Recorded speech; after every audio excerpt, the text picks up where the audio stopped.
Hi everyone. We're just beginning. Great. I think Mr. Rajesh will join us shortly, but we'll begin nonetheless. Right. All right.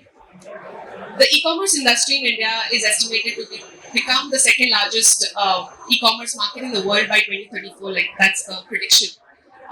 With government support, digital infrastructure, technological advancements, coupled with keen interest from global investors and funds, the stage seems set for the success.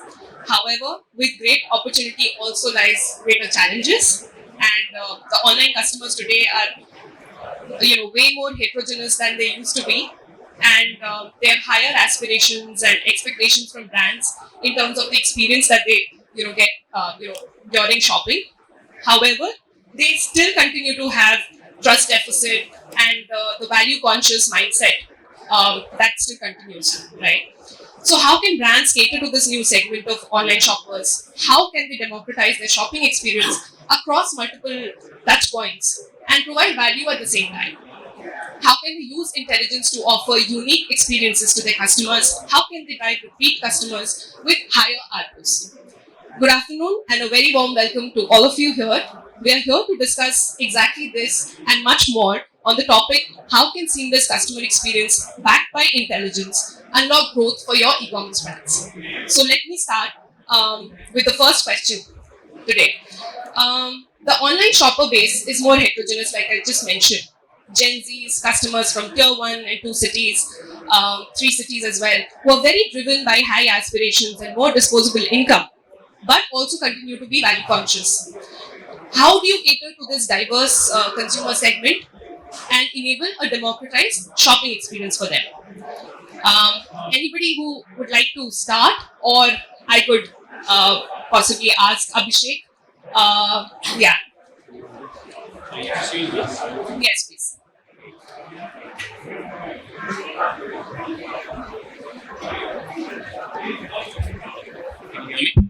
Yes, yes. Hi. Nice to meet all of you here.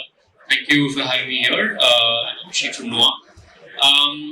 So I think to answer this question, I think at least from Noah's perspective, I would say that I think there are two things that are happening, right? One in terms of heterogeneous audience. So I think at least for us, we see customers coming from different parts of India. 50% of our customers are from non-metro cities, right? And I think there are three things that we look at to be able to cater to audiences across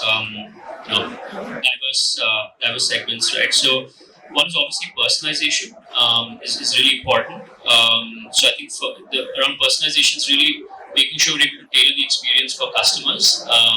That's obviously easier on your direct-to-consumer channel, less so on other channels. But we try our best, I think, in terms of, for example, actually brings me to my second part of flexibility and what you can offer, flexibility in terms of your offerings, right? Within products, for example, different product variants that we're able to offer. So someone might want, just to give you an example, we have a sanitary pads, our core product is, a fully customizable sanitary pad. So if you come to a website, you get the complete, personalized version, which, sort of the customer can choose based on the flow. You can't do that in a marketplace such as Amazon. So can we actually create different boxes that would be suitable for her, or can you create maybe the same product but reduce on packaging so you're able to make it more affordable for the customer? So can you be flexible as far as that's concerned? And third is how do you engage customers? I think that's really important for us as well, and that's something we work really hard on in terms of whether it's our social media, but also in terms of the inbounds we get from customers, and especially in our category, which is in the wellness space. I think the questions are very intimate that we get from customers. So can we cater to those questions, even if they're not a customer? Can we actually engage them with, on topics that are important to them? I believe that's how you're able to, address audiences from across the country. So, that's the question. Well, definitely. I mean, Ayush, would you like to add something to this? Yeah, for sure. I think that's really an opportunity for us because in heterogeneous market, the scalability opportunity is more, and that also comes the challenges that you need to cater with all the audience and need to make content around everything.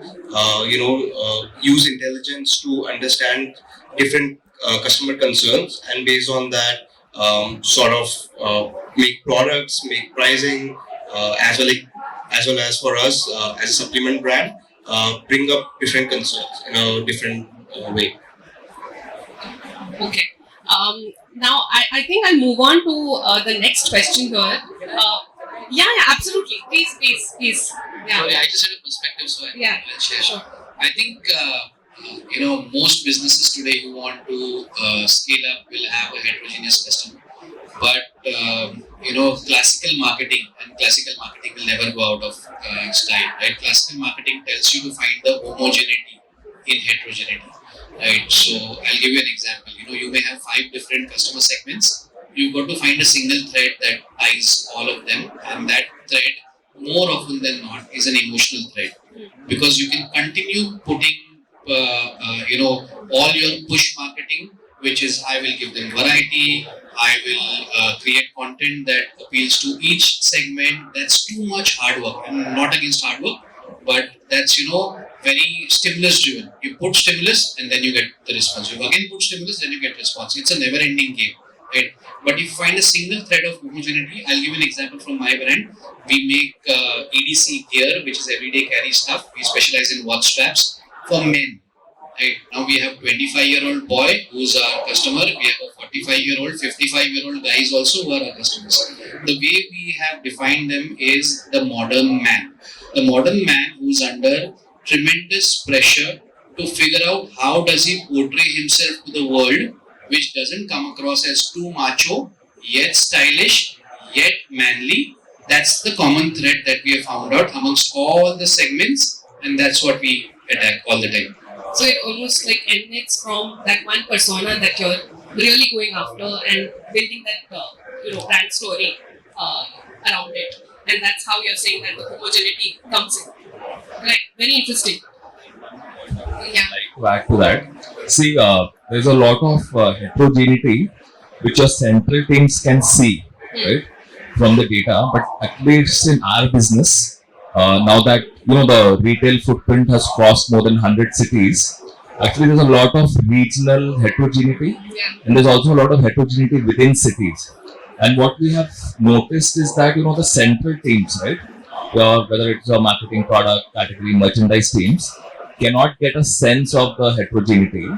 So you need to have a balance of enough decentralization where your regional teams are empowered enough to make decisions on the ground which the central teams might not be able to see, because there's only so much heterogeneity which the central teams can handle, because there's only so much they can see.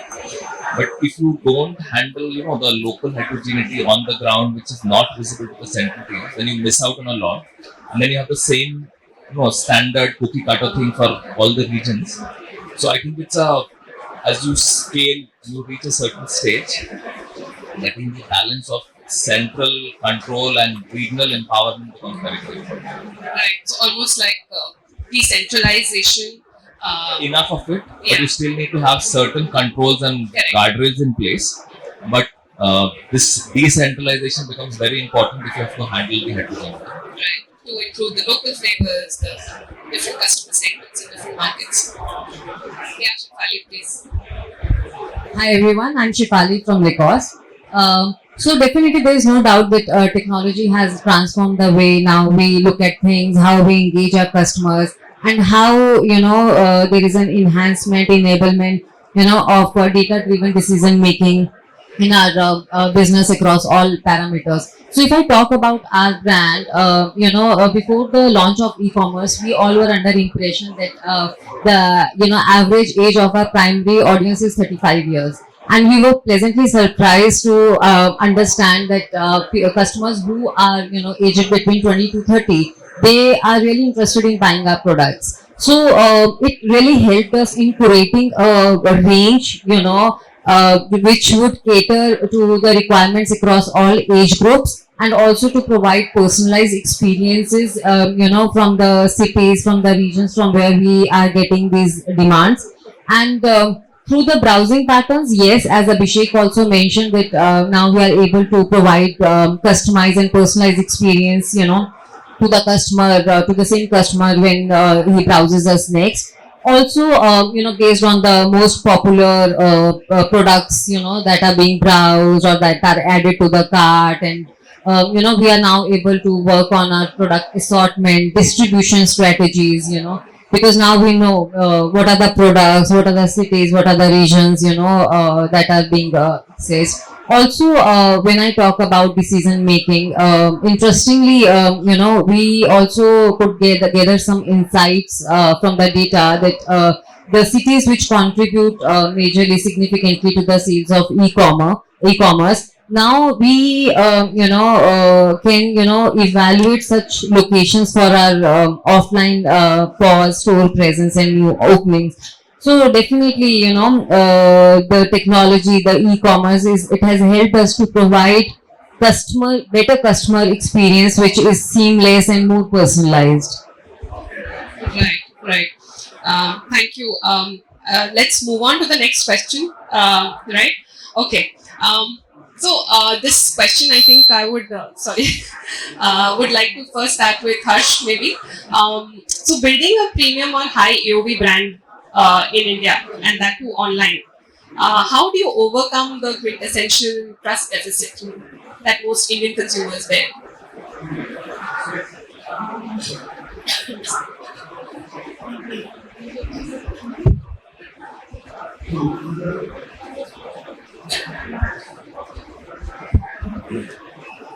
This is Harsh Modi. I'm from Mulmul. We are a women's wear brand. So when we started off, we were told कि 2000 रुपए से ऊपर का सामान India में online नहीं बिकता है and जो कुछ भी तुम 2000 से ऊपर का बनाओगे it will sit in your warehouse and thankfully the Indian customer proved it wrong and there was a case study done on our brand specifically by Meta in their headquarters in US because that was actually a myth which was global about the Indian market that Indian customer without touch and feel will not spend beyond a certain price point. But we all know now that that's not happening. As long as you have all the boxes ticked in terms of building a strong brand, getting that customer confidence, I think one of the key decision factors is 100% money back guarantee. That you don't like the product, you get your money back. Making that experience seamless, getting the money back into the customer's account within a few hours of the customer returning the product is extremely important. As well as the product quality itself is critical, that whatever you're delivering is what is being shown and presented on the website. And something which is unique for us is we also have a team of qualified stylists. Every customer coming onto our website has the option of connecting with a qualified stylist offline, and it also gives us a huge opportunity to understand what exactly the customer is looking for.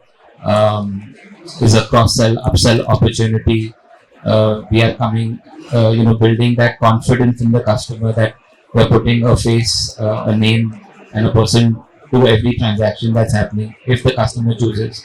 And we have seen that that's really worked in our favor, especially with the kind of high price points that we operate on. So, please. Since this is Manish and I Pengu, which is a furniture brand. So when speaking about the trust basically, so furniture being like a high value product and also a bulky product, trust plays a very important role. Okay. So without trust, like it's impossible to sell furniture online. Yeah, that's all. Sorry. Okay, so talking about the trust basically, so I would like to add over here, today is even in the digital world, trying to be as close to the customer will help. Basically, in case of Pengu, okay, we make sure that that each and every leads that we get, how we connect with the lead personally on the personal level, okay, and even showing the demonstration on the video calls and everything. So that helps us to build that. So primarily, it is getting close to the customer, getting in touch with the customer, not on the technology front but also on the personal front. That is what helps building trust. So the experience layer basically that you're adding to that customer acquisition process helps you build that trust, right? That's what you're both doing. So, yeah, absolutely. So, hi everyone. This is Arth from Insidefpv Drones. So, as Harsh told that it is very hard, first of all, to have people purchasing 2000 above products or 3000, but this is something which payment providers have made it easy, doing cash on delivery. So that's one point. But again, when I talk about inside FPV drones, initial first year of our company when we started selling drones online, and basically our drones were somewhere around 3000, 3500. So here we came up with something that even if you crash drone inside your place for 50 times, nothing will happen to it. So this is something which gives a customer a confidence after cash on delivery. कि अगर product नहीं चला, अगर 50 बार crash करने के बाद return दे सकते हैं. And then after that we felt that there is lot more to do again. So rather than opening an offline store which could require lot of capex to be involved in the first manner, we started doing drone experience arenas, which are basically like people can fly, experience the drones across the carnivals or arenas. There they can feel, touch. So there our exhibition cost comes up to somewhere like 1 lakh, 2 lakh, 3 lakh rupees. The model went that successful that now people are paying us to do the drone experience arenas, where if I check for malls or something, malls में आज लोगों को जाना कम पसंद है. Even if I talk about events, marriages, carnivals, people don't have anything apart from having food, beverage. There are no activities. So there people pay us 4 to 5 lakh rupees for doing drone experience arena, which comes as an activity. So the model went so solid, the product placement came into a place where ये drones बच्चे भी अब उड़ाते हैं, and we have drones basically for Netflix approved drones. Now we have Hotstar because once we went for in Shark Tank India, there we got an appearance basically by globally. So then we got our drones approved by Netflix. So if the movie is shot on Netflix, it is basically our drones. Rajasthan also. Eventually starting at 2-3,000, now we have an average order value of somewhere around 20-25,000 rupees, and now we have an agriculture and defense drone. So this is something different, but I just want to add that cash on delivery, and as that is something like 100% money back guarantee. We have something like, so this type of things creates a gimmick, not a gimmick, and creates a trust. So if I talk about our customer loyalty, after that it's 4.8 stars. So that gives a great push across. Right, so offline experience and buying online. I mean, almost like that, and with the option to do COD. But which then brings me to the next question, which is the whole returns and RTO problem, which is the second order effect of lower trust and giving cash on delivery or giving the option to the customers to return. How do you manage that, right? In this sort of trust deficit consumer mindset? I mean, would you like to give it a shot? Sure. Returns seems to be everyone's favorite topic, but it's definitely one of the problems to solve for e-commerce, especially footwear. That's where we are. The average return rate is about 35%. It's probably amongst the highest across segments because of the size, the number of sizes and the fits and things like that. So it's an issue that we are also struggling with. CODs, even though, like you said, help sales is something that for us we've seen that CODs, the more the COD is, the higher the chances of an RTO or a return. So it's something that we're struggling with. We've tried to reduce the CODs a little bit and seeing if that works. We've started calling up customers directly. So what we've done is we've set up a couple of people who are sitting and just calling every customer who's initiating a return or an RTO, and that's something that's really managed to cut down on our returns. We're managing to reconvert at about 25 to 30% of every RTO initiated. one of the biggest problems that we've come to know because of this is communication. It's sometimes just as simple as that. The customer, more often than not, is saying that we don't, either no one's called us, or they've just landed at our house without calling, or we didn't know that they were going to come. It's just simple stuff like that. Or a WhatsApp, we've just got a message, but that's about it. So sometimes it's just as simple as communicating with the customer. Even sizes. I mean, many customers have said, okay, this is a little short for me, but if you replace it with a bigger size, I'm going to buy it. So I think communicating with your customer, and that's where your seamless customer experience kind of ties in, because that's what we do offline. Right? We're constantly communicating with the customer. We're talking to them, so they buy the product and they don't return it. So that's I think the key somewhere is to find a way to communicate with your customer, and I think that should make a big difference to the return problem that we're facing. So communication is one of the ways that you continue to build trust and I think it's key. Yeah, I think that's key. Speed of delivery, and there are other issues as well, but I think communication is one of the keys.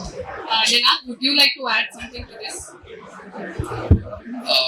I think where we are as an industry, the e-commerce industry, in terms of returns, is also something that we must all take some bit of blame for, because I equate that to the airline industry.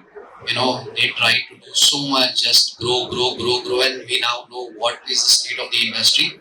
I think we all, as responsible founders and leaders, we should stop pampering the customer so much. I may ruffle a few feathers here, but that's okay. I think we are pampering the customer too much. We can't give him so many options. कि नहीं पसंद आ गया दे दो वापस.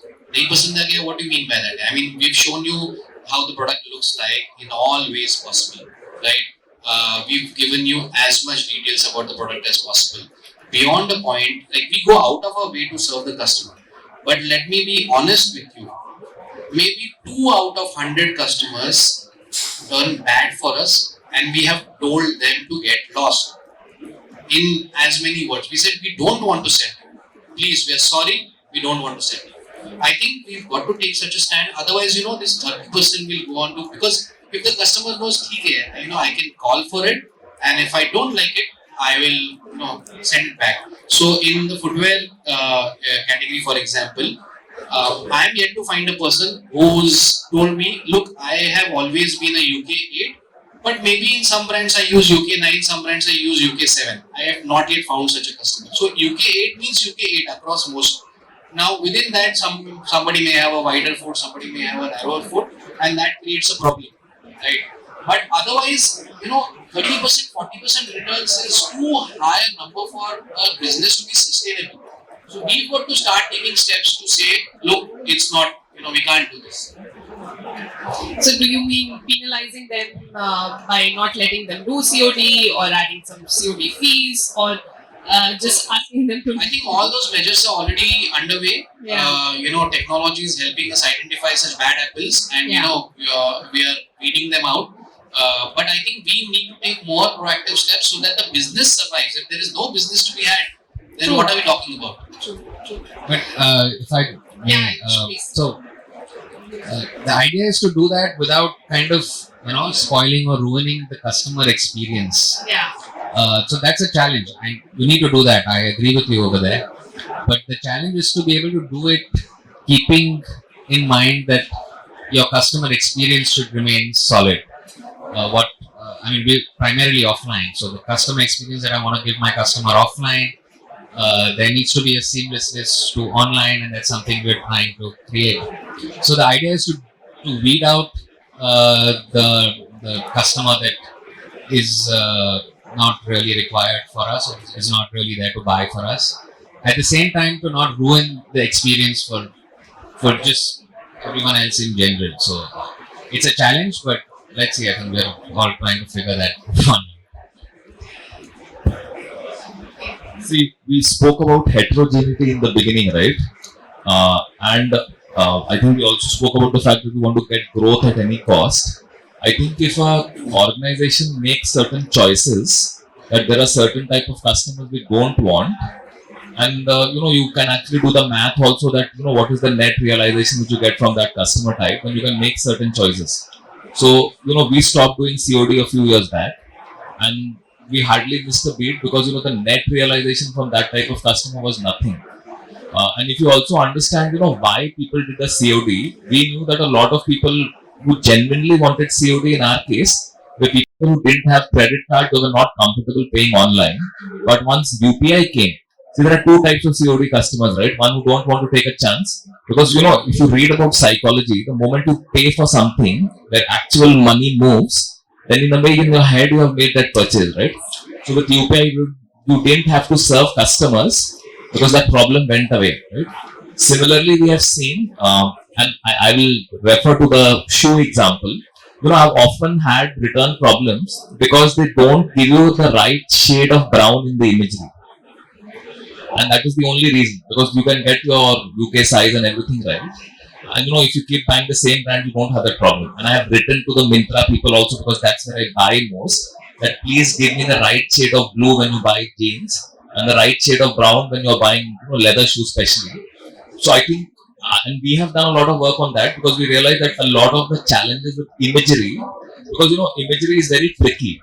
Like in the case of jewelry, you want to show the image to be big enough so that the detail is present, but at the same time you also want to give them the right perception that how big is the actual product, right? So you have to get both images, and then you also need to show them images about styling, how the product has to be worn. So you actually need like a full story to be told through the images to answer every question which the customer has. When you do that, your returns come down. So it's about understanding the reasons for return. All problems obviously cannot be fixed, but there are at least 2 or 3 of them which can be addressed. Yeah, I would brings down. We have managed to bring down our returns with much higher scale. Going deeper into the country, which would have led to more returns. Right. But you have had to make choices, and there are issues which can be. Right. Yeah. Just to add on to that, I think another thing that a lot of the buying decisions online are impulsive. So if we can reduce the delivery time, that would really have a big impact. And Amazon has sort of done it in a very good way by replication of their inventory. I think with higher AOV, that might not be possible with like AOV of ours below 1,000. I think that really changes a lot of game. And like if you can have inventory stored in 8-9 warehouses around the country, I think that really reduces the speed delivery to less than 2 days. I think that really increases the delivery rate. I think the point that I was trying to make here was that well-informed customer has a lesser chance of returning something. Especially in our case, in the skincare and haircare industry, we have online consultations, online video consultations with dermatologists. So what we have done is we've made it very accessible to everyone across metro cities, tier 2, tier 3, everyone. Now, if you look at a city like Mumbai, if you go to a dermatologist for a physical consult, they'll charge you anywhere between a whopping 1,500 all the way to 1,800, in some places 2,000 even. So that acts like a barrier for people to kind of go for a consult. We have reduced that barrier by making it so seamless that people can just pay 250 rupees and get an online consultation right where they are on their mobile phones or on Google Meet, on their laptop, anywhere. Now, once they get a video consult, they get a prescription, so they're more informed about the kind of products that they should buy. After that, we're giving them an e-commerce platform to top that up where they can buy all those products. Now, to make the experience even more seamless, we're also offering them cash on delivery options, as well as same day delivery in certain areas. So we have same day delivery in Delhi and NCR now. We are also expanding it to Mumbai. So what that does is, if you order any of the products before 12 p.m., you get it by 6 p.m. the same day. So when they see that, okay, I've spent this amount of money, so I need it now, right now, like what Blinkit is doing. So what that has done for us is that most of the times with same day delivery, people are often going for prepaid orders itself. They're not going for cash on delivery because they've paid, the money exchange has happened. They are expecting it within a few hours. So the trust is kind of already established. Yeah. So I think we've kind of tackled this problem quite nicely. Our RTO rates are below 5%, and I think most of the points that are the best practices have been covered. I'll just go over them, and I believe that all of us, if we kind of implement all those points together, then uh, we don't need to blame the customer, because of course there are some bad customers out there, but we need to kind of identify them and deal with them correctly. So a few points that we've implemented is one, which is quick delivery. We ship orders within 24 hours because customers are very fickle minded. The moment there is a delay in delivery, they will change their mind. Probably they buy something else. Their use case is over. Could be 101 reasons. So quick delivery is very important. Finding the right partner, delivery partner is critical. Um, Not everybody can afford a good data and understand, but in our experience, working with a premium delivery partner will pay in the long run because your RTOs will come down. So one should not fall for cheaper options, because a lot of times, as somebody mentioned, they will not be contacting the customer. They will just do the RTO, say कि हमें address ही नहीं मिला, stuff like that. So the right partner is critical. Then we also have a team of people who are vetting every order that comes in. If you, especially for a first time customer, if it's a repeat customer, we know that mostly they will accept that order. But when it's a first time customer, if you study the order in detail, the name, the phone number, the way the address has been mentioned, the way the sizes have been picked, for example, we offer top bottom different sizes, if it's the default size that the customer has clicked on and not chosen as per them, then it's a red flag. So we also, and we don't want to put too many steps in the checkout process. So with less than 5% RTO, we do not have OTP confirmation on our website. You don't need to put an OTP to confirm the order. Yet we've been able to control it because we are studying each and every order that's coming through. And the moment there is some red flag in the way the order is coming to us, we reach out to the customer couple of times. In case there is no response, we cancel the order at our end, and we kind of save on that cost, and of course the inventory getting blocked. And then also, if we find that the customer by mistake has chosen a wrong size, like for example a top next to small and let's say a bottom which is an XL or vice versa, whatever, we know that the customer by chance has made a mistake. So we connect with the customer, we suggest to them, again turn it into an opportunity to do the correction and also probably sell something more. And then finally, Avnish correctly mentioned that your photo shoots, your videos, your product description, all of it is very, very important that you inform the customer correctly what they are expecting. And there is, of course, then there are those people who are, just sending fake orders. There is a technology where you can block IDs for COD specifically. So those people, instead of taking COD off the table completely, we take it off for those particular customers who are repeat offenders. So that's one thing that we are doing. And also on the return, it's not related to RTO, but I don't know, the women would know that Zara earlier would offer free pickup. And every day at my place, I would see a Zara packet coming in and a Zara package going out, because all the women in the house were just enjoying that service.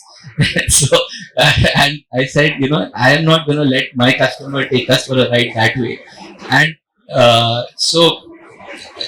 even now, even Zara is charging, I think, $100 or $200, but that's a huge deterrent for people to take it lightly. It's a very small amount, but it pinches. So these are certain checkpoints that you have to adapt according to your customers. So Zara worldwide might be offering that free pickup service, but they realize that it's not working in India. So all of us have to see who our customer is and adapt accordingly. And I feel that customers are becoming much more and more mature. It's it's our, as e-commerce players, it's our responsibility how we handle the whole experience. As Imran has mentioned, this is a hot topic, so we'll definitely not let you move on so quickly. So I would like to add something here. See, I think it also differs from brand to brand. For us, for Lacoste, customer delight is the topmost priority. We figure out a way, how customer can be a center point of attraction, and everything, will revolve around him. Well, if I talk about Lacoste again, we are distinguished, we as a brand are distinguished by its premium quality and exceptional customer loyalty. If I may add that 2/3 of our customers are repeat customers, and it speaks volume about the trust and the satisfaction that the customers have shown in our products. So, with us, we try to keep maintaining the high standards. However, to ensure the minimum, returns and almost negligible RTOs, we do not offer cash on delivery option at all. So, as I said, it helps us, having a control on our operations, and also because of this, we are now able to figure out, and focus more on providing better quality to the customer, which they have expected. So, if I add to this, the RTO is less than 1% for us. So, and now we are, coming across as probably a brand which, trying to solidify our reputation as a service provider, as a provider of a very trustworthy, service and products, quality products, basically. Right, but doesn't it come in the way of, say, growing to the tier 2, tier 3 cities and more pin codes if you don't offer COD? See, again, it differs from brand to brand, because as such, we are not in tier 3 or not even in tier 2 cities. So, because the clientele, the customer base is very different. So we do not face that kind of challenge, of delivering in these pin codes. So what we are, good at, because we know our customers, as I said, 2/3 of customers are repeat customers. They know us, we know them. So cash on delivery, we have never felt the need of, bringing this payment option, because we are able to control our operations in a much better way. As I said, less than 1% is a RTO. I've heard here there's a lot of struggle, of cash on delivery, returning to origin. So luckily, as of now, we are not, facing that challenge. Got it, got it. So Abhinav, if you can also add a little bit on how do we do this at scale, or what's your view here, coming from obviously GoKwik? Yeah, so I have a very different perspective to a lot of things which we discussed, right? Just start with, right? So cash on delivery, people generally use it as a growth option, right? India still remains as a 60% COD market. How you look at it, as the AOV goes higher, and what we've seen typically across brands, if you are above 3,000, cash of the customers that are coming to you are spending a decent amount of time. They build trust in you before they buy, right? And hence automatically the RTO percentages, return percentages become lower. But if you look at the larger e-commerce market, which is in the range of, let's say, 800 to 1500, which is the larger AOV across the D2C space, the cash on delivery remains, whoever is using it probably remains about 50-60%. And those challenges that we just discussed, right? Having an RTO of 15-20%, if the fashion space, then the returns are in the tune of 30%, etc., continue to be there. But I think Harsh mentioned a few points which we can definitely solve. See, what we've understood is that both returns and RTO are customer intent issues, right? We've realized that we can all optimize, logistics can be optimized, we can use a better delivery guy, website sizes, etc., are all in our hands, right? The amount of effort we put into it, what we communicate to the customer, we can all solve for that. What we need to understand is what the customer intent is, right? We at GoKwik try and help do that, but broadly, the objective is if you're able to get customer intent, whether they're more, because if you look at tier 2, tier 3 market, they're still very heavy on cash, right? Cash on delivery is not just a place where you're saying that it's another payment option. People have cash, right? Today there's cash in the economy is earlier, before then it was pre-demonetization, right? So there is a huge cash which is still circulating, and still they want to do that, right? If I ask my mom, her first option will be that I want to pay cash, right? Cash, I don't want to, and there's still a lot of lack of trust on using cards online, right? At least our generation, we can still probably handle it, but if I go a level above, becomes very difficult. So we definitely can't ignore cash on delivery as a payment option. I definitely see the huge growth option. But there are tools where we can look at controlling, right? So we look at solving the network, for example, right? He said, can we block high-risk customers, right? Today at GoKwik, we have a database of almost close to 120 odd million customers, right? We have ourselves identified almost 5 million odd customers who we know are high RTOs. For example, they just go out and do RTO for fun, right? So there are two ways to use this data. One is you can look at the negative audience and say, hey, I want to just block them out. And the other, you can even look at it as a good audience. Hey, these are my good audience. Can I let them buy cash? Irrespective, because I know that they've done previously, they've done 20 orders across, let's say, it could be 100 websites, but and they're happy customers. So why take away the opportunity for those customers to, a payment option what they prefer? So I still feel that cash on delivery remains a strong preferable option in India. Continue to do so, and there are tools like us which probably help a lot of brands to solve this problem. Got it. I think we've spent a lot of time on a very hot topic. Moving on to the next segment, which is mostly about. So I read somewhere that acquiring a new customer is 5 times more expensive than retaining one, right? So what are the ways in which you are creating a differentiated experience for those repeat customers? You also said, Shefali, that you have 2/3 of your customers as repeat. How do you create a very exciting, seamless, superior sort of experience for those customers that keep coming back to you? You want to start? So, see, as I mentioned, there are a couple of things. First, as we know, the 2/3 customers are repeat customers. We know what do they prefer to buy. Through the browsing patterns, we also get to understand what are the products that they are, probably adding to cart or eventually buying. So we try to provide personalized experience to them on online on our own website, so that when they come on our website next, these products appear on the screen. So it definitely helps us doing that. And see, the main and the major important thing is how do we maintain this 2/3 part of the existing customers. It's the trust, it's the product quality. When if we are comfortable in saying that we do not give cash on delivery choice, it means somewhere we also are confident and assure that customers do trust our quality, they will come back, and meanwhile we will keep providing seamless experience to them. Whatever they are investing in, whatever they are expecting, we will try to solidify our reputation with them by providing what they are expecting. Whenever we are getting our new range, new product line, as such, we know, as I mentioned, that about the age group also. Initially, we were under an impression it's 35 plus. Now we know that customers who are aged between 20 to 30, they are also showing interest in buying the products from us. So again, creating a particular kind of a range which caters to both the age groups, all the age groups, and letting them know that these are the products, which you would like, which can be appreciated by them. It has been helping the seamless experience, the personalized experience, and providing the best quality, the quality the customer that is expecting to them, I think, is helping us so far.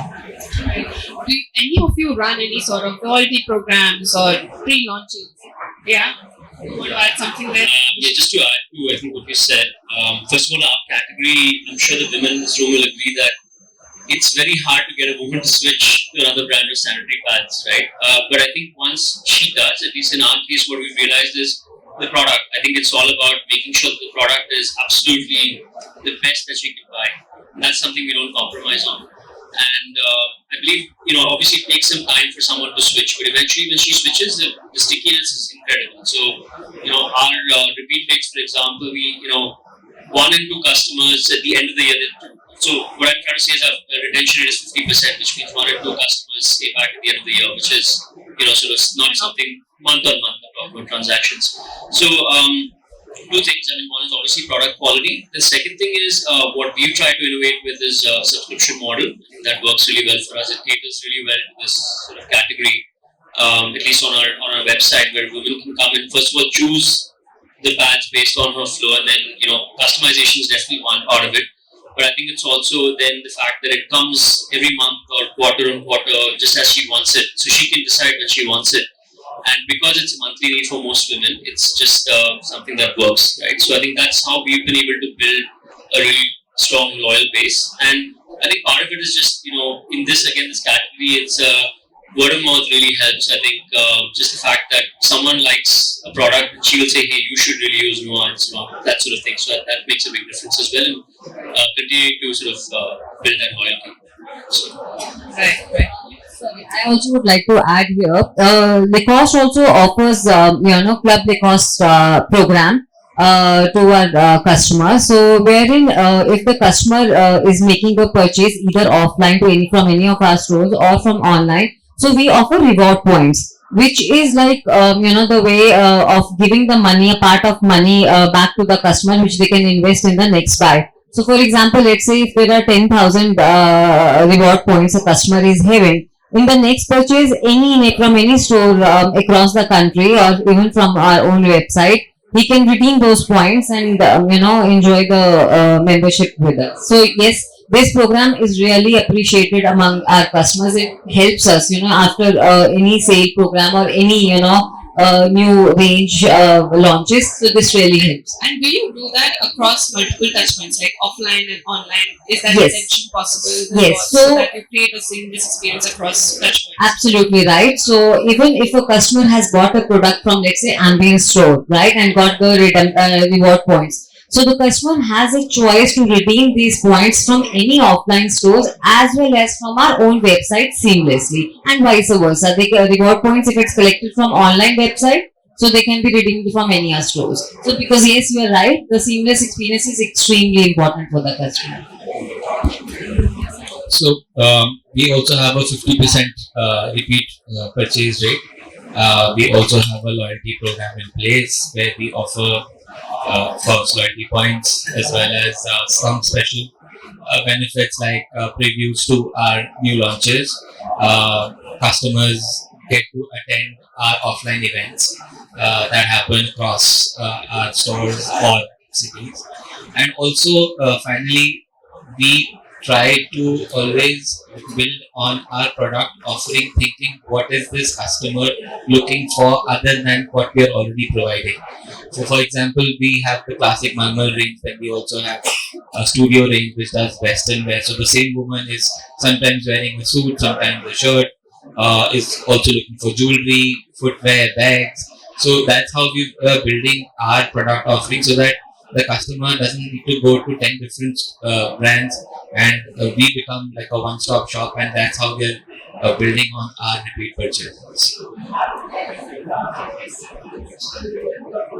So here, when I talk about drones, we have been doing this from last 4 years and online through our website. So when we see most of the FMCG or clothing brand or apparel brands into other segments, they have ROAS of like 4, 2.5, like less than 10 something. But here, when the average order value increases, that's what most of the D2C brands have the focus on, that how to increase the average order value for the products. And here, I think so most of the problems of cash on delivery, RTOs, flexibility of customers, everything can be solved just by having the increased average order value, like buy two get two free, buy three. So this kind of offers probably made our average order value increased. And secondly, nowadays we find so many D2C enablers like ShipRocket, one of them is GoKwik, Razorpay,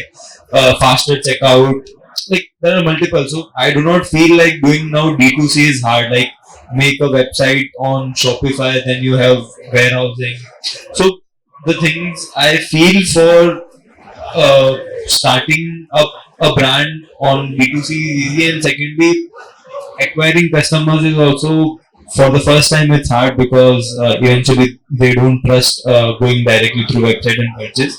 But eventually, once the product is solid, just like what Abhishek told, like they have a subscription rate of. So the same way, if we consider we have almost recurring customer of like 30%, and being a deep tech grown company in the first year of operation, being even a funded company, we were profitable in the first year of operation. So this shows that customer को समझने के बाद making the technological advancement in your system for D2C would eventually give an edge over others. That's what I feel. I'll just like to hijack conversation for 2 minutes. We started off a very interesting conversation around loyalty, right? Personally, something we had these discussions on every table. So, I want to understand. I think each of you are running great brands of your own. Like, what does really work in your loyalty plan, right? Probably some insights share with you, right? Because personally, we haven't been able to, as GoKwik, we've also been trying to build some loyalty programs, etc. But we haven't been able to come across very successful loyalty programs, right? Which has worked really for brands, right? Everybody is running a loyalty program, and some points are distributed. I want to understand how much gets redeemed and how much actually make an impact on purchase, right? One is that the loyalty points get distributed, and just by default, since you've given an option of redeeming, it just happens. But would want to hear all your views, right? How to actually make an impact, and how do you think they make an impact? I can attempt to answer this question. I'd like to hear from others as well. I think loyalty, at least the way we see it, is it's a lot of our pull, right? I mean, how do you create that pull for customers? It's because I think a lot of the programs that you see are mostly push, right? Okay, give them points, you want them to come back. They're like, if it's unless it's a really high value, something that they or it's an immediate need, like, okay, look, I have the points, I want something right now, let me come back. It's almost become table stakes to have some sort of reward points and everything else. So I think just going back to almost the basics, we talked a lot about basics, you mentioned this as well. I think it's just product quality. I'm going to go back to that a little bit in terms of I think creating a brand, I think is really important as well. I think it's almost that the authenticity of the brand makes a big difference. It's about what story you tell. And it's almost like when we launch a new product, customers always say that, hey, look, if you are launching it, we only have about a dozen products, by the way. We've been in existence for the last 5+ years. And that's only because we want to make sure whatever we launch, we're sure of what we're launching. So when customers, you see a new product of Noah, they say, hey, look, if Noah's launching it, we know we're going to go and buy it. So it's almost that creating that sort of sense of pull.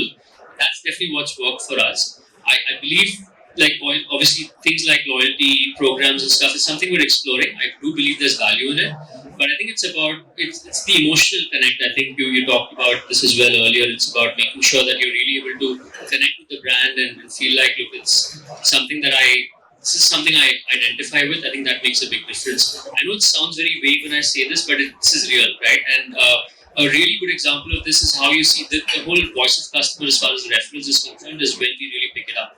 Because it's someone who says, when we've talked to customers, done one-on-one interviews, there are women who said, hey, I've referred at least 20 people to your brand, and I've actually got your business. And just organically, we don't pay for it.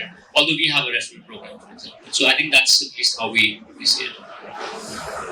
So my belief is that loyalty programs are successful in high frequency categories. So the best loyalty program today is Starbucks, and also because Starbucks is in charge of the loyalty program. So when I go and then the barista tells me, sir, you have a free drink, they want me to have that free drink, right? So they are in charge of the loyalty program, not me.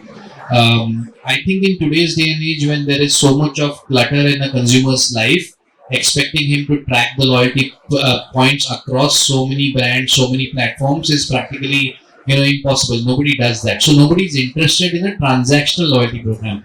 What we do is that because our target audience, the way we define is modern man, we've created the Modern Man Club.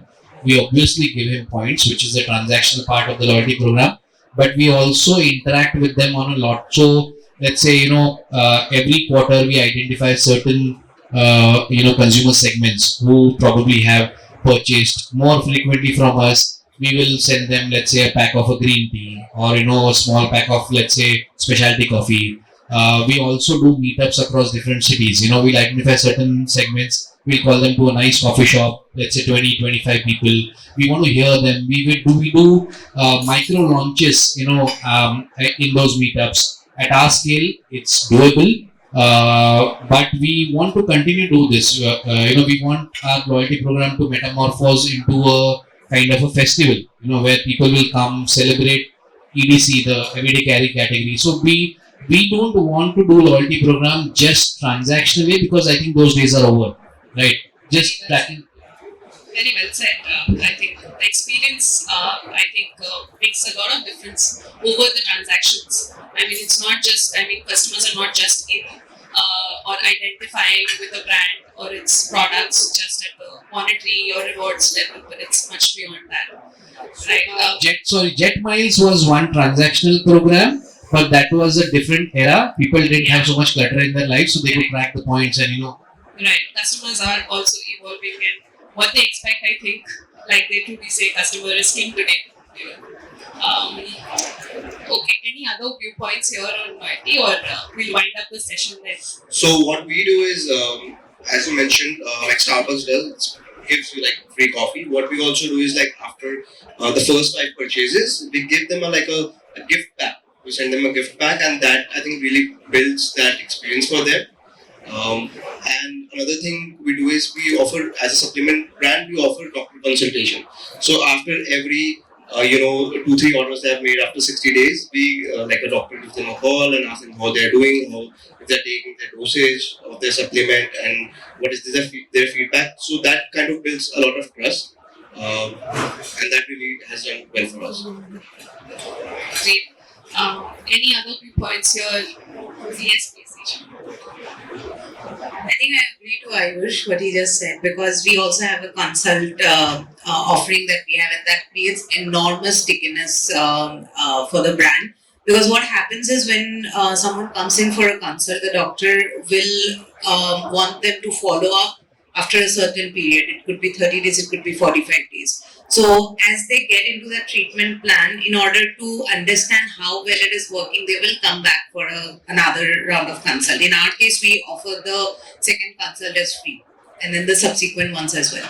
So this kind of what Ayush said builds trust, and B also retains the customer in the flow, because when they come for the next follow-up, maybe they are halfway already done with their serum. Yeah.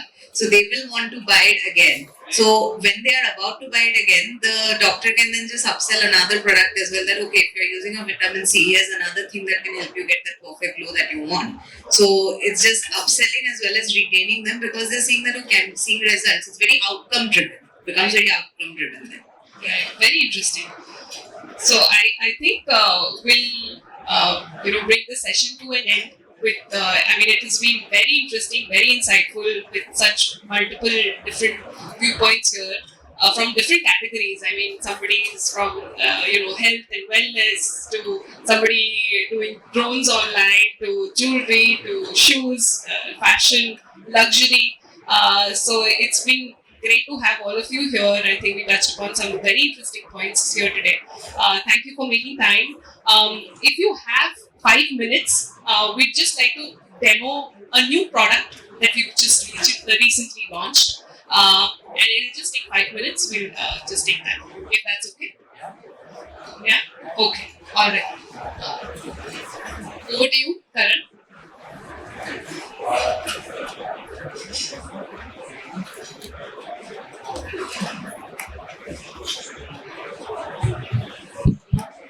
Good afternoon, guys. Thank you so much for joining us here. I would only take 5 minutes of yours.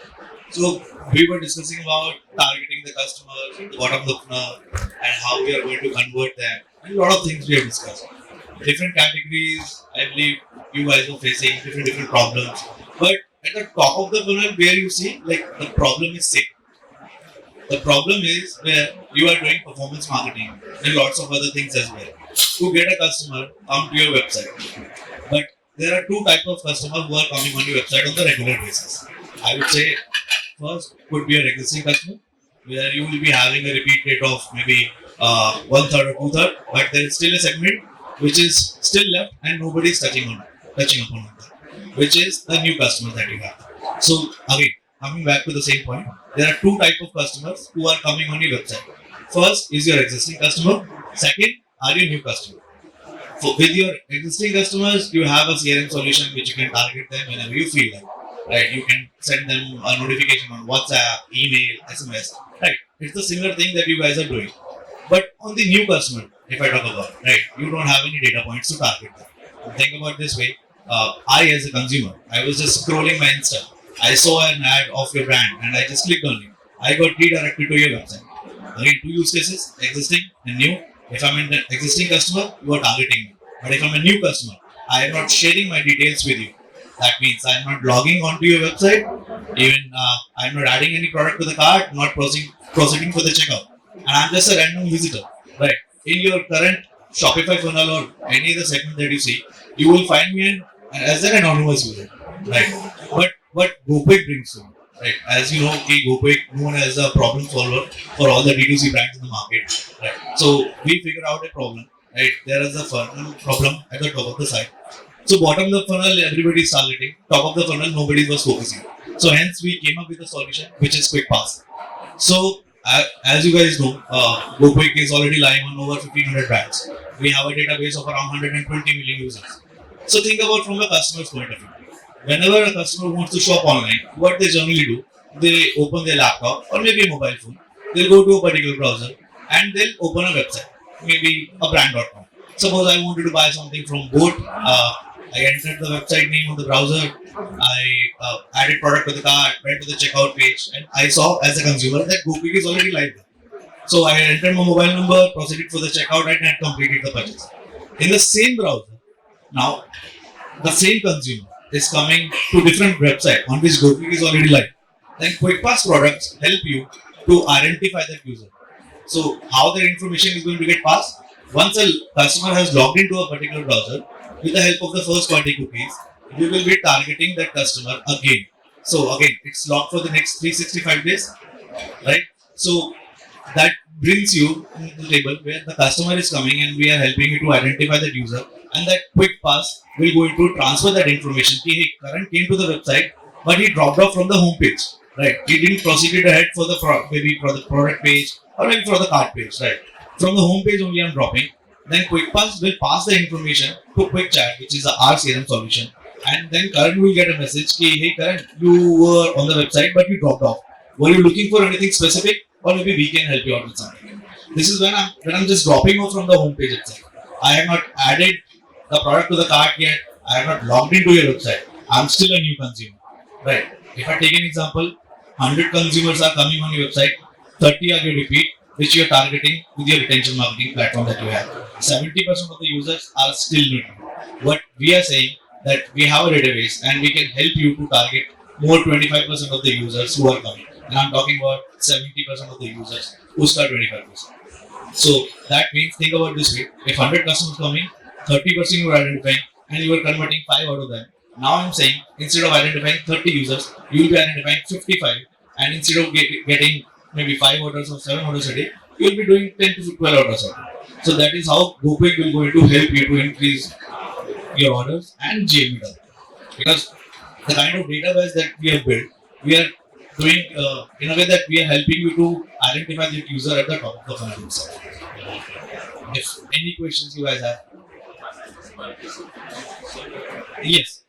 So whenever a customer is logging to the website for the first time, suppose I went on board and I'm entering my mobile number, I got an OTP. There is a TNC is already there. So once the customer is clicking on it and sorry, I didn't get the question. Customers don't read through. Does the customer who's signing up on website A realize that when he goes to website B, he will also be automatically logged in? Yes. So Quick Pass will going to help you. I'll tell you how the customer point of view. Broadly, how this works, right? If you look at simple SSO, if you log into any website, you open any other website, you get logged in, right? We just help you identify this at the top of the funnel.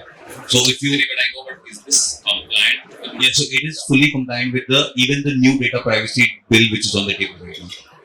Right, so it's just this product broadly what it does is help you identify top of the funnel, then you can target them, retarget them, and also reduce dependency on Meta, which is fine. I'm just saying, let's see, a lot of times there are things which people write to the PNC, but customers don't realize.